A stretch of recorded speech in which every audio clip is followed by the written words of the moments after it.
Hello, everybody. Welcome back to the Think BRICS channel. I'm thrilled to once again welcome our friend Gerald Celente back onto the channel. Gerald is a pioneer trend strategist who has a weekly magazine called the Trends Journal, which I highly recommend everybody check out.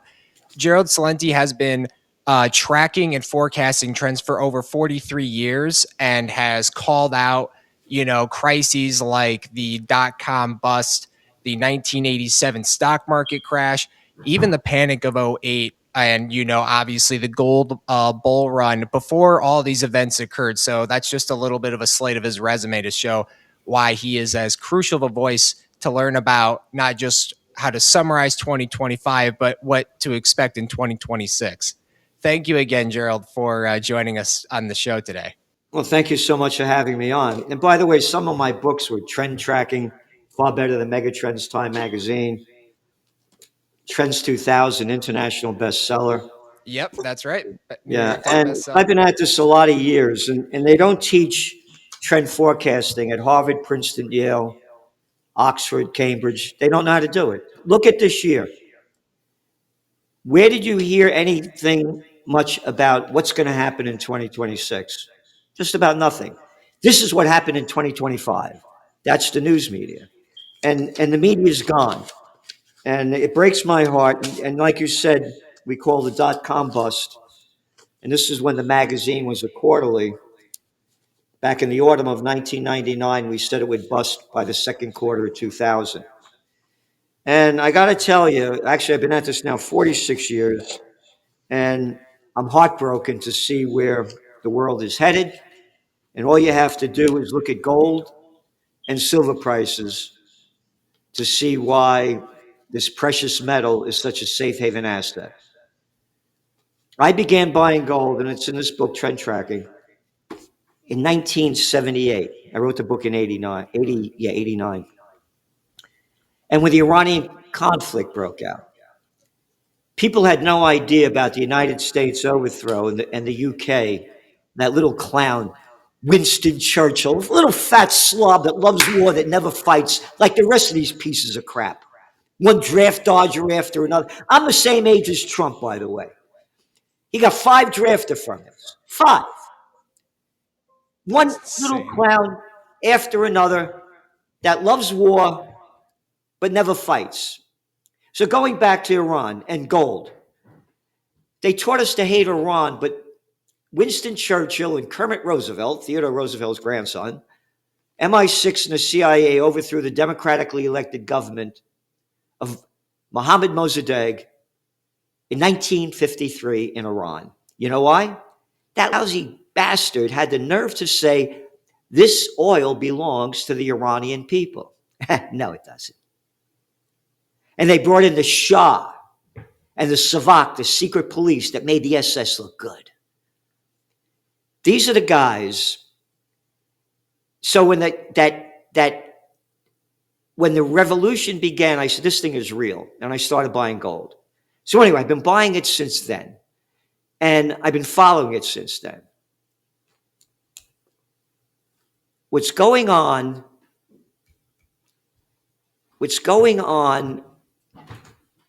now is worse than it was in 1978. Back in 1978, America was number one. You know what China's GDP was back then? Well, they got about 800 million, a billion people. $148 billion. Today, it's over 20 trillion. The reason gold prices went down, by the way, Reagan came in, and I showed you the picture before of me and Ronald Reagan when I put on a brunch for him when I was 30 years old. They brought in Paul Volcker, and they raised interest rates to like 18, 20%, and the dollar went up. This is a whole different time right now. You're seeing gold prices and silver prices go up because of the geopolitical and economic uncertainty going on around the world, a safe haven asset. As we went on the air, gold was selling for $4,951 an ounce. Silver, $99.40 an ounce. Go back to the Wall Street Journal, The toilet paper record, the New York Times. Today's Friday, Financial Times, not a word that I could find about the spiking gold prices that happened yesterday. Not a word. They don't want the people to know how bad it is. There's a whole different story right now. And the BRICS and the other nations have had enough of the United States geopolitical and socioeconomic hegemony. And talking about oil, hey, you think the United States would have invaded Iraq, Libya, and Syria if their major export was broccoli? Oh, what did Trump say? Hey, we got narco terrorists over there. Yeah, we're bombing these little boats 1,500 miles from America. And we stopped 97% of the drugs coming in. I'm so full of crap. People love what I say. And if you don't love what I say, they hate you. All right? All right? Oh, now it's about oil. And I'm going to run the country, right? And now, as we're going on the air, gold prices are going up because there's the threat of, again, the United States attacking Iran. So, let's put it together. When did he, New Year's Eve, with the genocide murderer over there, Netanyahu, to help celebrate it with him at his Mar-a-Lago joint over there, Trump said, my New Year's resolution is peace on earth. Oh, that was December 31st, or January 1st by the time he said it. What did he do on January 3rd? Kidnapped the president of Venezuela and his wife. Right? When did he do it? On a Saturday. Hey, when did he bomb Iran? It was on a Saturday. When the equity markets are closed. You got it? And that's a very, very interesting point, because we've seen with even the threats on Greenland, for example, like the stocks immediately plummeted regarding his threats. And then once he walked back his tariff threats, the stocks actually came back up again. Yep. And we could even look to artificial intelligence, AI, as the trademark of 2025, not just in how much it's really changed really the world and how it will, but also how Trump has essentially fueled the fire that is creating this connection even with gold and away from the dollar. So I was wondering if you could speak a little bit on that. Well, again, you got to look at the whole story.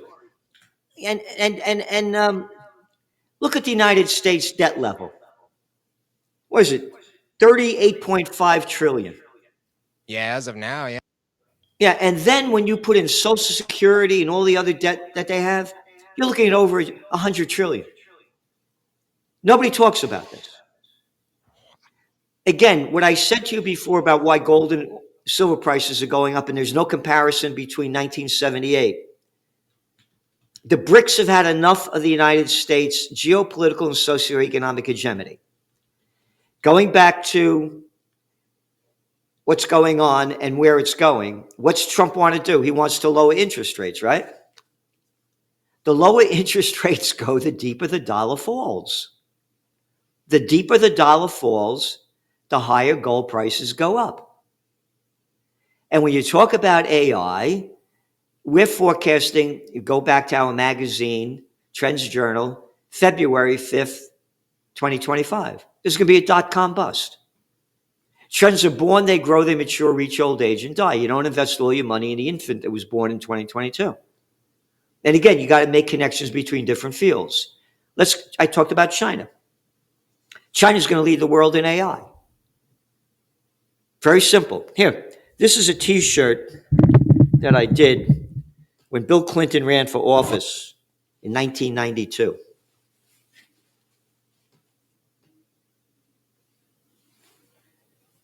I didn't have sex with that woman, Monica Lewinsky. She only sucked my... Yeah, that guy.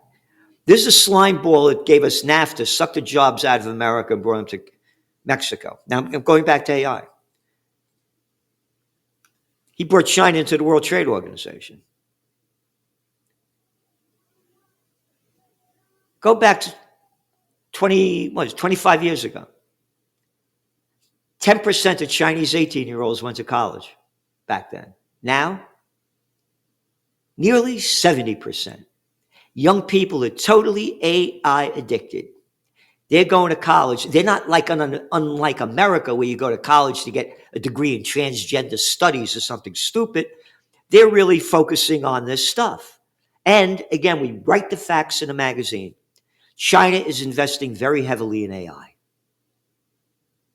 They're going to lead the world in it, and you're going to see a dot-com bust that's going to crash the equity markets and spike gold and oil prices, gold and silver prices again. Oh, and talking about oil, as we went on the air today, oil's gone up like, I think, $2.50 a barrel, Brent crude, because of Trump's threats to attack Iran.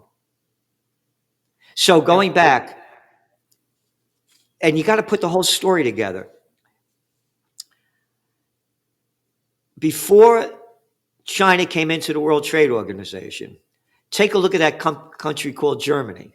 Oh, the third largest economy in the world? Now what? 2 years of recession.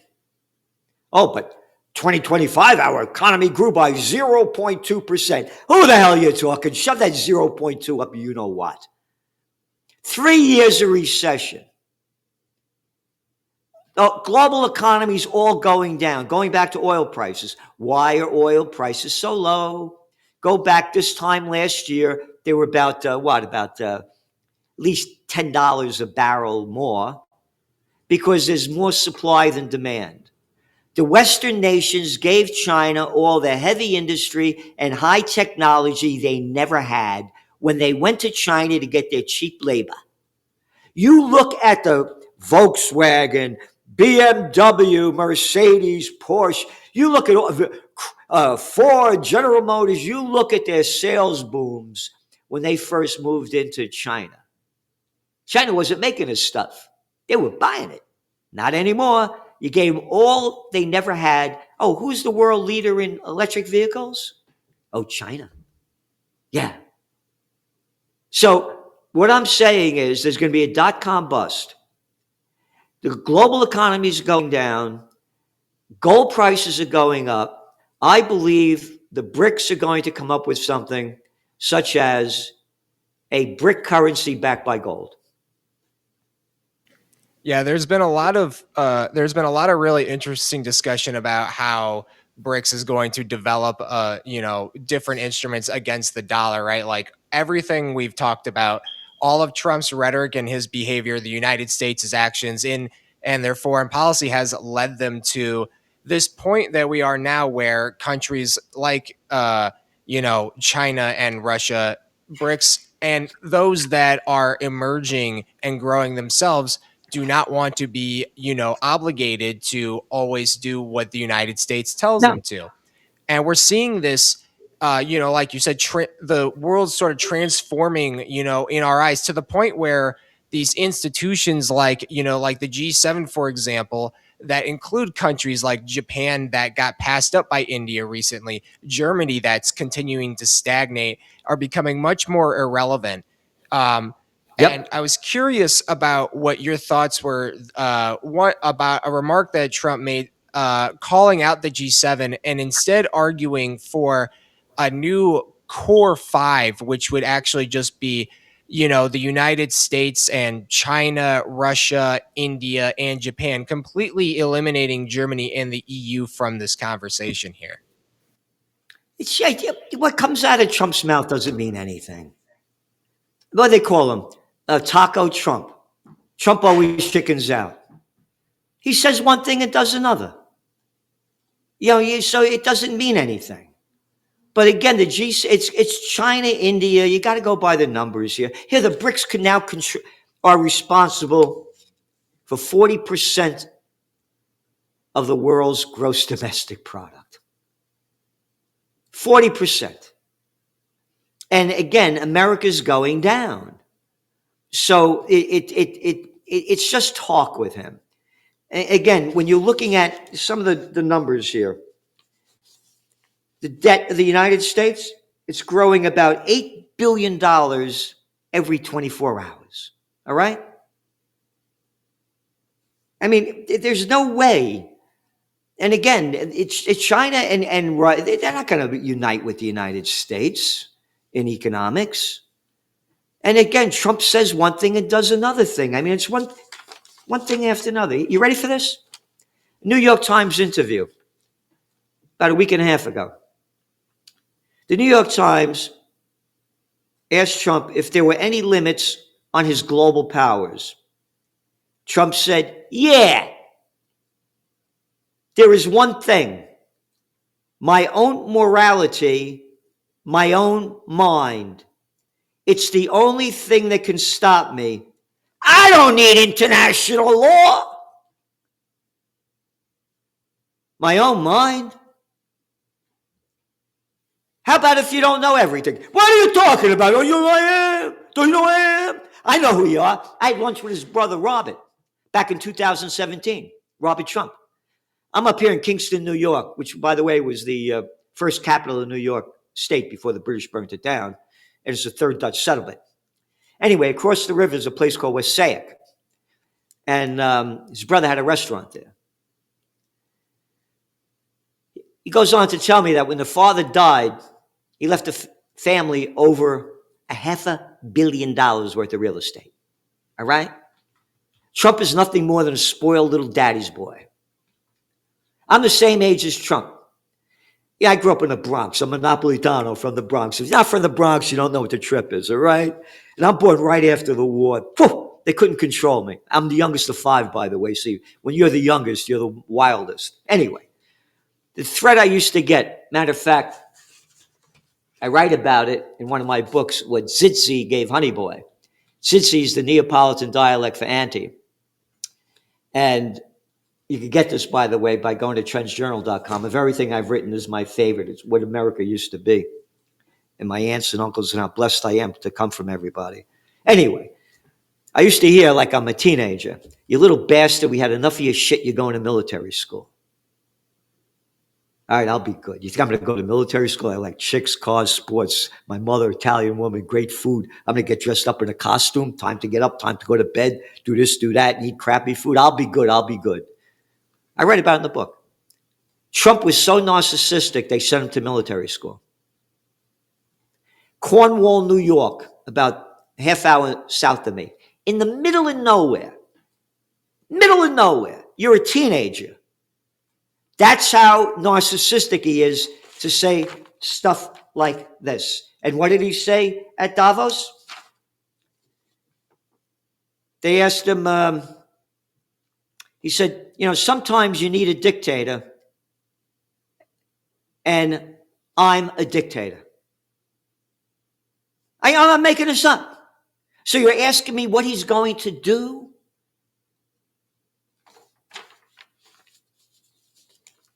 You don't know what he's going to do. And by the way, this guy, Jake Tapper, or Crapper, a little snapper on CNN, you know what he said when you see when Trump's doing the cabinet meeting, and this is what Jake Tapper said. Look, he's 79 years old. I mean, like, this is not abnormal for a 79-year-old to be sleepy. Hey, Catzone, I'm 79, all right? You got it? No, I'm little Jay Crapper. I'm from CNN, the Cartoon News Network. You swallow my crap. That's the media today. So we're doing this interview, and all of a sudden I go, you say, well, look, Celente's 79 years old. I mean, like, that's not abnormal for a 79-year-old to be sleepy. We'll be right back. All right? And like, you honestly, like, it's a good point. Like, we're not going to know what Trump's going to do tomorrow, next week, next hour. Next time he comes back from the bathroom or orders a Diet Coke from his Diet Coke button in the White House, you know what I mean? Like, we're not going to be able to predict it. But at the same, but we could kind of see how his overall chaotic nature is sort of really affecting not just internally with a lot of the protests with, you know, ICE and everything of that nature, but also with these Gen Z protests that we're seeing around the world, like in areas like Madagascar and Nepal, which had their, political bodies completely like toppled. Do you expect to see a lot of this unrest in 2026, even more than we saw last year? It's one of your top trends for 2026, Gen Z revolution. Yeah, again, I'm Really? a New Yorker, right? I know New York. And by the way, my sister, may she rest in peace, opened up the second topless go-go lounge in New York City, Grace's Lucky Lounge. And I was a bartender there in 1968. But anyway, I know New York. Who'd they elect? Zoran Mamdani. A what? A who? I never heard of him. 34-year-old kid becomes the mayor of the largest city in America. How come? Gen Z. Madagascar, Nepal, Serbia this week overthrew the government of Bulgaria, Tanzania, Morocco, Madagascar. They're all taken to the streets. They got no future. They're busted.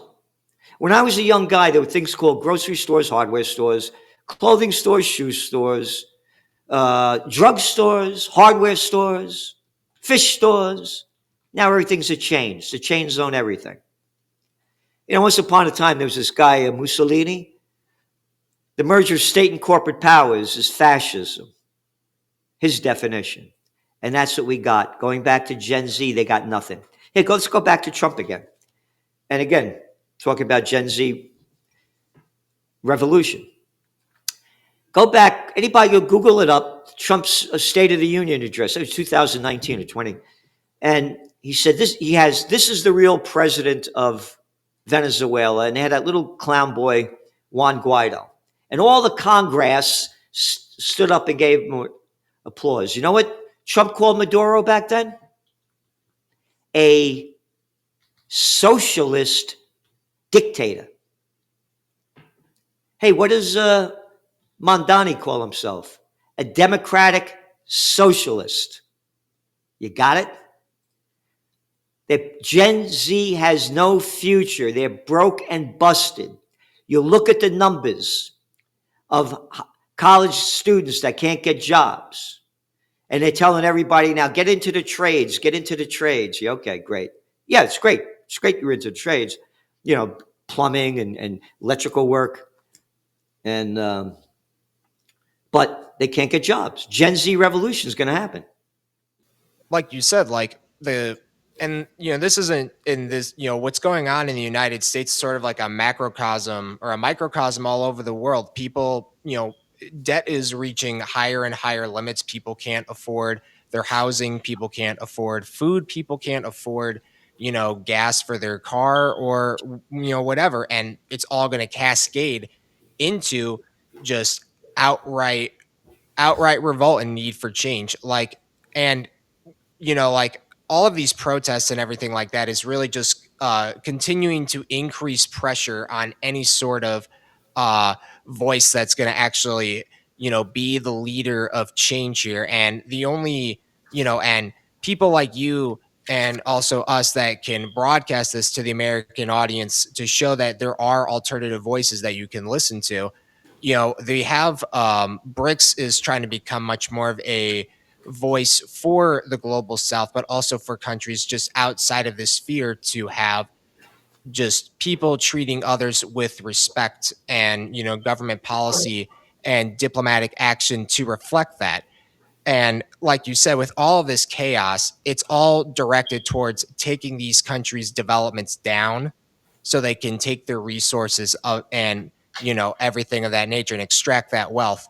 Do you think that this is the year that BRICS could crack under this pressure? Because we're No, seeing it all over the world now. no, BRICS is going to unite.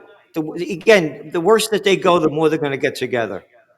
And they've had it with America. And again, look at, there's this, I'm trying to find it over here. This guy by the name of Smedley Butler. I had it here before. He wrote the book Wars of Racket. And that's exactly what's going on right now.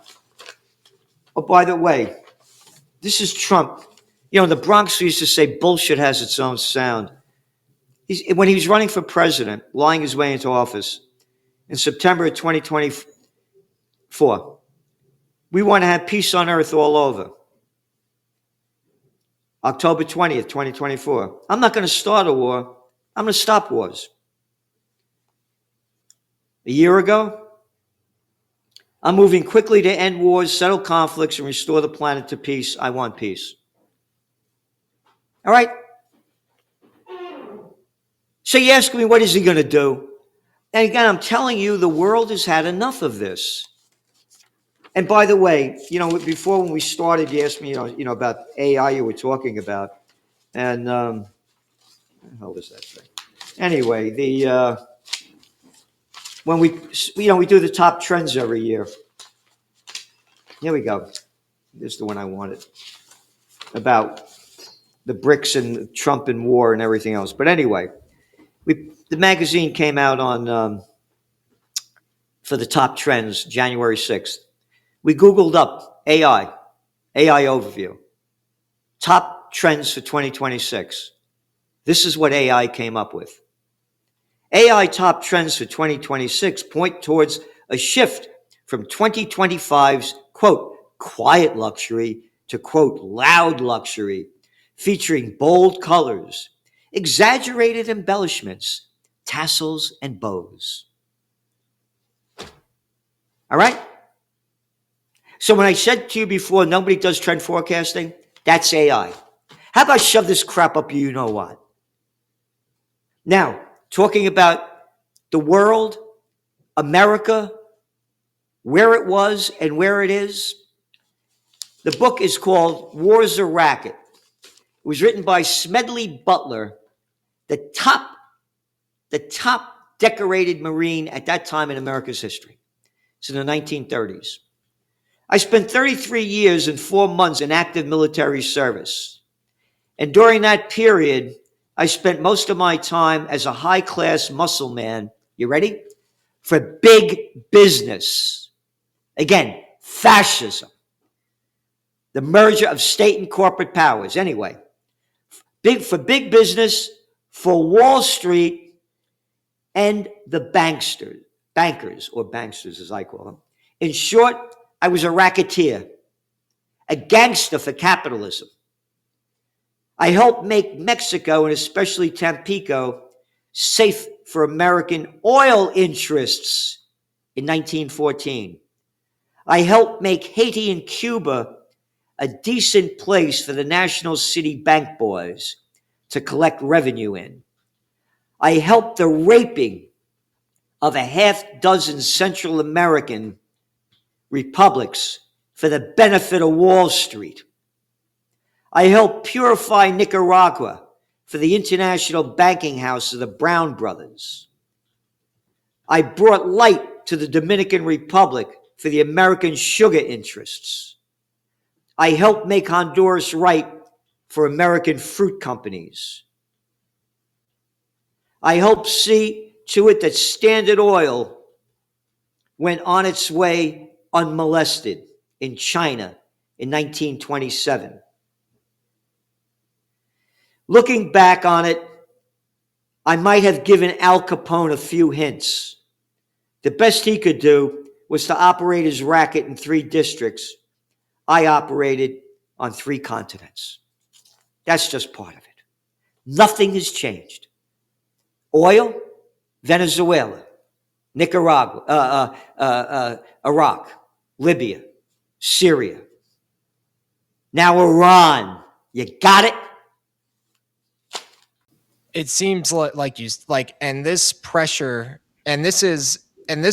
is not going to stop between No. the flashpoints that we're seeing all over the world right now. Like it feels like we're really sliding towards like World War III right now and the ones that are the only ones that can really stop it are countries right now that are really in BRICS. We see, the United States, the European Union, and NATO, moving full steam ahead into World War III when no one wants to be a part of that. And, would you agree that a lot of the financial difficulties, this hunt for oil, and like you said, this drive for, this drive for war is only going to be about their resources? But sorry, like, Well, it never I guess is. like, It's bullshit about, oh, we're doing it to bring democracy. Democracy, you know what they just passed in the United States? That ICE could go into anybody's house without a warrant. Total violation of the Bill of Rights and the Constitution. They'll do whatever they want. I'm telling you, this is serious times. I've never worried more. And again, you asked about World War III. It's one of our top trends for 2026. There's going to be a false flag event that makes it happen. Again, I tell people, you could do it. You could Google it up. Google up Franklin Roosevelt seizes Japanese assets. Anybody listening, Google it up. And on July 26, 1941, President Franklin Roosevelt, History Today, mainstream media, seizes all Japanese assets in the United States. You know why?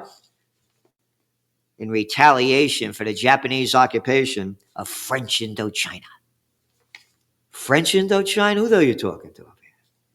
What the hell are the French doing in Laos, Cambodia, and Vietnam? Hey, what are you talking about? We're about 20-something countries, all in Africa. We're in Algeria, we're in Morocco. We're stealing, raping, pillaging everywhere, all right? Hey, we're French Indochina, all right? Britain and the Dutch East Indies followed suit. Dutch East Indies? What the hell are the Dutch doing in Indonesia? You got the nerve to call it Dutch East? Shut the hell up! We're murderers and thieves. Oh, we're the British. The sun never sets on the British Empire. We steal and rob all over the world. You ready? The result. Japan lost access to 3/4 of its overseas trade and 88% of its imported oil. They lost 3/4 of their overseas trade and 88% of their imported oil, and you stole their money. Oh, by the way, they import 100% of their oil. I can't understand why they bombed Pearl Harbor. This was in July, August, September, October, November, December. They bombed Pearl Harbor. I can't figure it out. When all else fails, they take you to war. This was the Great Depression was going on. Hey, what happened with the dot-com bust that we wrote about? Oh, the NASDAQ was down 80%? 9/11. Yep. 80% the NASDAQ's down. America's in a recession. They couldn't stand little Georgie Bush. 9/11 happens. We're going to get that guy Osama bin Laden, get him alive. 90% of the people swallow the crap spewing out of that little boy's mouth. 90%. The longest war in American history, the Afghan war, cost us trillions of dollars, killed hundreds of thousands of people, swallowing the crap of a little boy, a pair of cojones as small as a mothball if he has any. You got it? There's going to be a false flag event that's going to make World War III, quote, official. And here's another one. I'm a political atheist. I've been on the other side, can't stand them. They're a crime syndicate. When I came out against Genocide Joe and all the little clowns, little Anthony Blinken, nobody ever said to me, how dare you say that about, how dare you hate Biden? But you should see all the emails that I get because I'm opposed to what Trump is doing. How dare you say that? Yeah. You're not allowed to come out against Trump. I'm telling you, I've never seen anything like this in my life. And I grew up during the Vietnam War. And by the way, I got draft deferments too. And I'm going to make this 1,000% clear. As a young guy, I believed the bullshit that if we didn't stop those commies in Vietnam, the dominoes would keep falling. And before you know it, they'd hit the shores of California. I believed it. I got draft deferments because I didn't want to get my brains blown out. To make it clear. Again, as a kid, you don't know. You're growing up. But now here's the other thing. Think about this. How we were taught to hate the communists, other than China, which is communist, our second largest importer of furniture, clothing, shoes, etc., is from Vietnam. And they're still communist. Shut the hell up. We're doing business with them, making a lot of money, all right? I mean, The hypocrisy. Yeah, the hypocrisy. Yeah, it's up to us to actually like challenge and actually stop this hypocrisy that we're seeing, not just from not just from Trump and not just from the European NATO, but anyone that's gonna treat treat the world like their playground essentially, and not give a damn about anyone's right for sovereignty or Yep. respect or anything whatsoever. But Nope. I do want to conclude this interview, but I think the really important things about the Gen Z revolution, how gold is going to change in 2026, artificial intelligence, all of that is something that we should all be keeping our eye on. And I do want to thank Gerald Celente again for joining us today. Please go to the Trends Journal magazine and also look into his trend tracking and trends 2000s book.